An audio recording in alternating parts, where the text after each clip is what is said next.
और हमारे यहाँ कांग्रेस पार्टी के सांसद प्रत्याशी रहे भाई प्रकाश जोशी जी।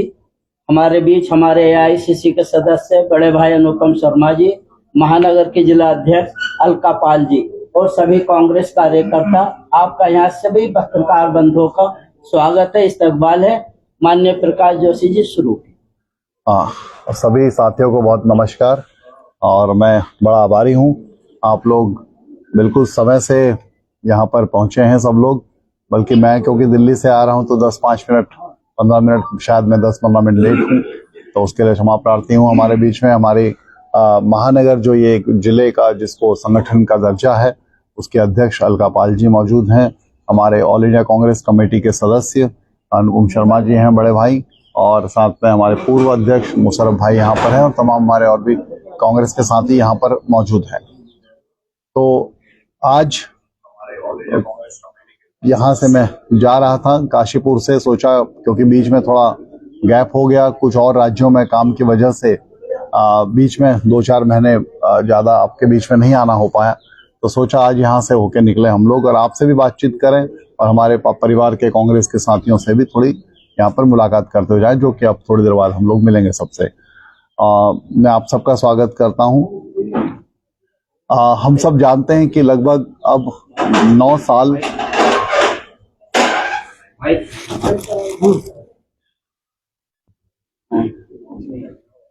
हेलो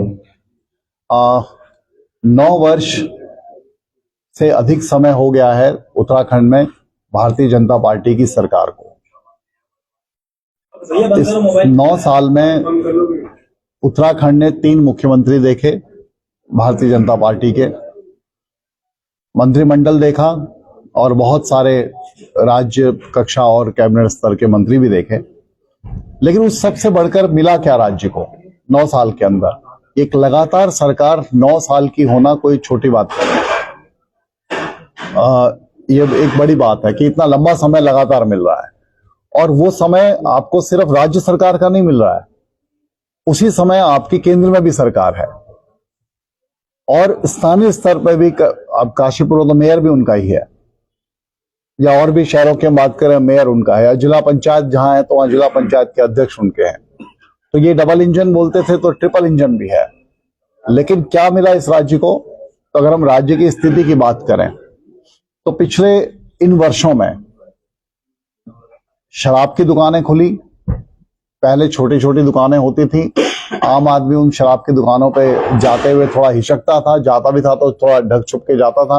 अब तो शोरूम खुल गए हैं, बड़े धड़ल्ले से लोग जाते हैं, बड़े अच्छे से शान समझते हैं। उससे बढ़कर अब तो डिलीवरी भी होने लग गई है शायद शराब की। और साथ साथ आप देखेंगे हमारे नौजवान, हमारे बच्चे, हमारे जो स्टूडेंट्स हैं, बच्चे हैं, वो सब दूसरे नशे की भी गिरफ्त में बढ़ते आ रहे हैं। कहां से नशा आ रहा है?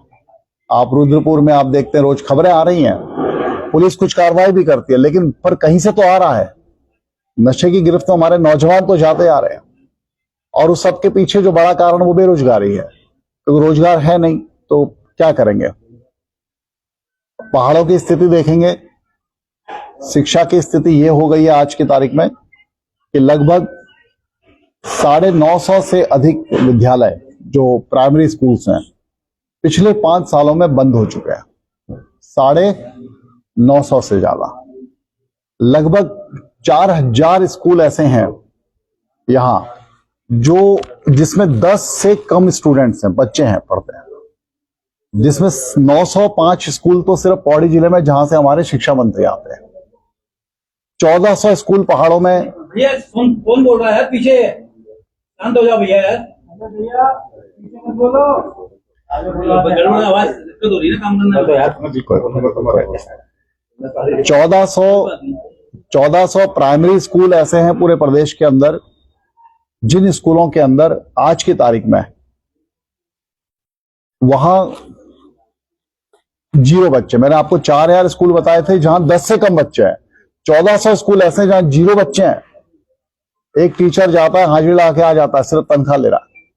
ये हमारी शिक्षा की स्थिति है पहाड़ों में या और भी जगह पे। तराई में जरूर मैं कहूंगा, हरिद्वार, देहरादून, उधम सिंह नगर, ये जो जिले हैं नैनीताल, यहाँ जरूर कुछ बच्चे फिर भी जाते हैं, लेकिन पहाड़ों की स्थिति बहुत खराब होती जा रही है। अभी भी सैकड़ों गांव ऐसे हैं जो सड़क से कनेक्ट नहीं हो पाए, जहां पर सड़कों की अप्रोच नहीं है। स्वास्थ्य की बात करेंगे तो आप पूरा कुमाऊं के जो गरीब लोग हैं, पहाड़ी लोग हैं, दूरस्थ क्षेत्र के लोग हैं, वो सब एक ही अस्पताल पे निर्भर है, वो है हल्द्वानी का सुशीला तिवारी अस्पताल। इमेज कैसी बन गई है, पहाड़ से पहली बात तो वहां तक पहुंचना बड़ा मुश्किल होता है किसी बीमार को, और पहुंच जाए तो इमेज ये बनी हुई है उसकी, जो उस हॉस्पिटल की, कि वहां से तो डेड बॉडी ही बाहर आएगी, जिंदा आदमी निकलना मुश्किल है। स्पेशलाइज्ड डॉक्टर पूरे प्रदेश के अंदर कहीं नहीं है। आप अगर देखें सुपर स्पेशलिटी वाले डॉक्टर देखेंगे तो वो भी शायद राज्य सरकार ने कुछ कॉन्ट्रैक्ट पे लिए हुए देहरादून में, बाकी आपको कहीं यहां नहीं मिलेंगे। नाम के लिए हमारे पास Almora medical college, Pithora medical college, Almora तो चल भी रहा है ठीक ठाक, लेकिन वहां फिर भी स्वास्थ्य की स्थिति क्या है? 70% से ज्यादा, 70-80% जो वहां कर्मचारी है वो कॉन्ट्रैक्ट पे हैं, जबकि हमारे स्थानीय लोगों को रोजगार मिल सकता था। आंगनवाड़ी की हमारी बहनें लगातार इतने समय से आंदोलन कर रही हैं।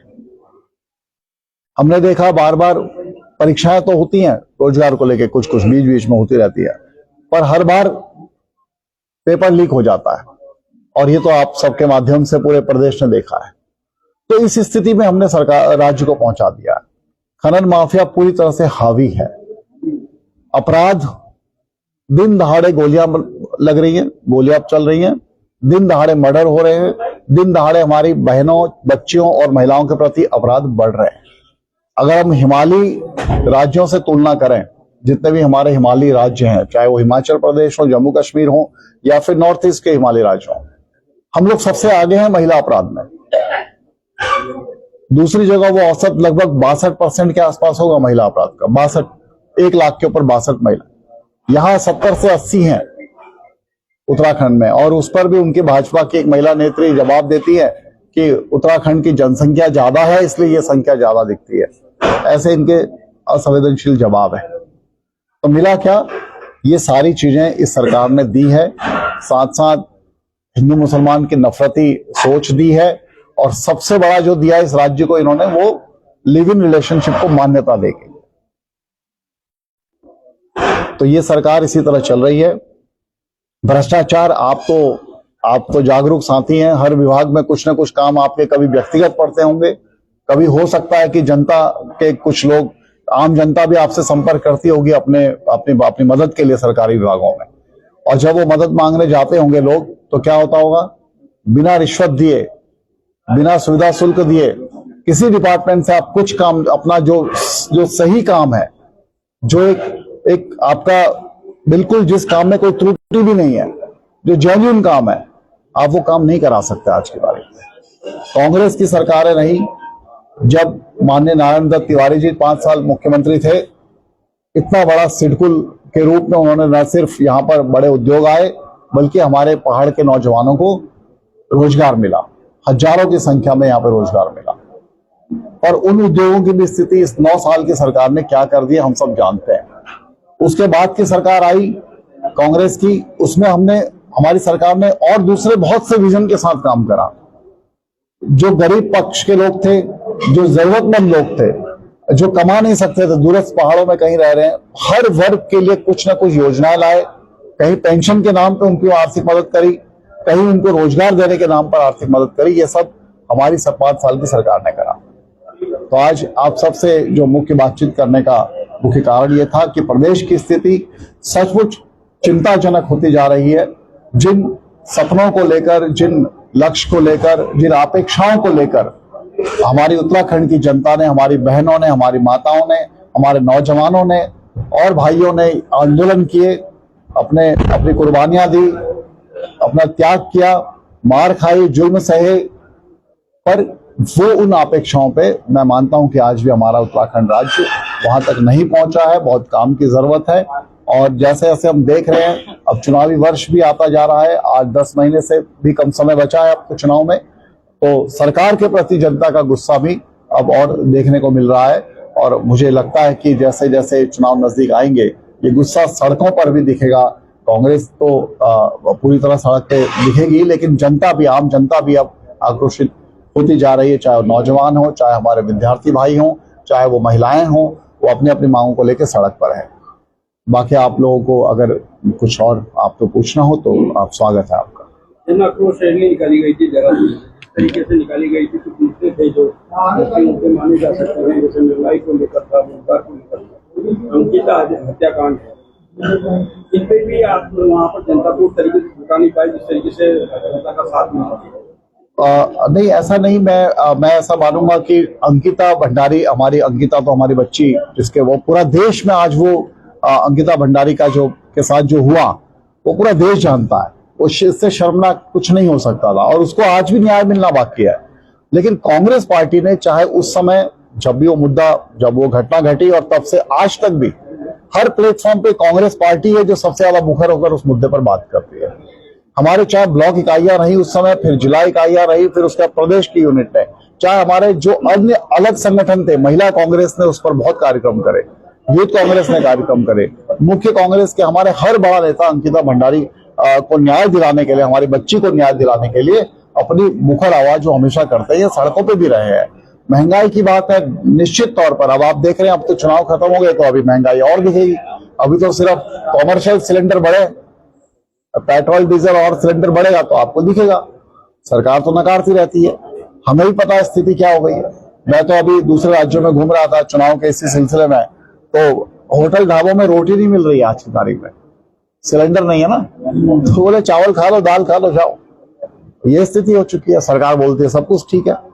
तो निश्चित तौर पे कांग्रेस समय समय पर सड़क पर रही है, आगे भी हो सकता है आपकी अपेक्षाओं के हिसाब से, क्योंकि जनता की अपेक्षाएं कांग्रेस पार्टी से ज्यादा है, क्योंकि बीजेपी तो फेल हो गई है, तो कांग्रेस पार्टी से ही ज्यादा अपेक्षा रखी जा सकती है। अगर कोई कभी उसमें दिख रही हो तो वो भी अब आगे ठीक हो जाएगी।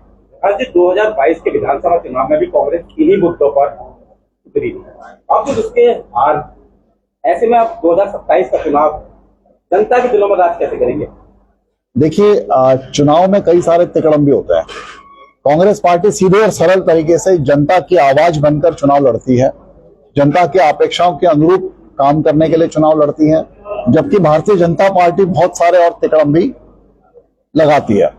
तो पिछली बार जो छोटी मोटी कमी रह गई है, निश्चित तौर पर इन 4 सालों में अब जो चुनाव अब आने वाले हैं, इनके लिए हमारी तैयारी, कांग्रेस पार्टी की तैयारी पूरी एकजुटता के साथ तैयार है हम लोग, और इस बार वो कोई भी ऐसी कमी नहीं रहने दी जाएगी। आप बार बार एकजुटता की बात कर रहे हैं, अगर काशीपुर के परिप्रेक्ष्य की बात करें, प्रकाश जोशी आए हैं, राजकुमार ठुकराल आते हैं तो एक ग्रुप गायब हो जाता है, प्रकाश जोशी आते हैं तो दूसरा ग्रुप गायब हो जाता है, तो ये गुटबाजी कहाँ से जीत जा पाएगी? नहीं, ऐसा नहीं। इसमें इसको गुटबाजी की दृष्टि से क्यों देखते हैं? इसको ये भी देख सकते हैं कि उस समय उस दिन किस किस की उपलब्धता है, नहीं है। मेरी खुद कुछ लोगों से बात हुई, अलका जी हमारे महानगर अध्यक्ष, आपने बात करी, तो आज कुछ हमारे 2 बहुत ही वरिष्ठ नेता, उनकी आंखों का ऑपरेशन हुआ 2 दिन पहले। एक हमारे बड़े नेता संदीप सहगल जी आज वो शादी में गए हुए हैं, तो हमारी खुद उनसे बात हुई, आपकी बात हुई है, अनुपम भाई की बात हुई, लोगों के साथ। तो ऐसा नहीं है, पर लेकिन छोटा मोटा प्रयास है, उनका बचाव है। नहीं, ये इसमें कोई गुटबाजी की बात नहीं है। हाँ, अपनी अपनी राजनीतिक सोच होती है हर व्यक्ति की, और बिना महत्वाकांक्षा के राजनीति नहीं हो सकती। अब महत्वाकांक्षा में टकराव भी होगा थोड़ा बहुत, उसे हम गुटबाजी नहीं कह सकते। जिस तरीके से रुद्रपुर में भाजपा कुछ कांग्रेस को छोड़कर भाजपा में गए हैं कई सारे, में एक मीना शर्मा भी है, इस तरीके से भाजपा में जो कांग्रेस का जो टूट रहा है, उस पर आपका क्या कहना है? क्यों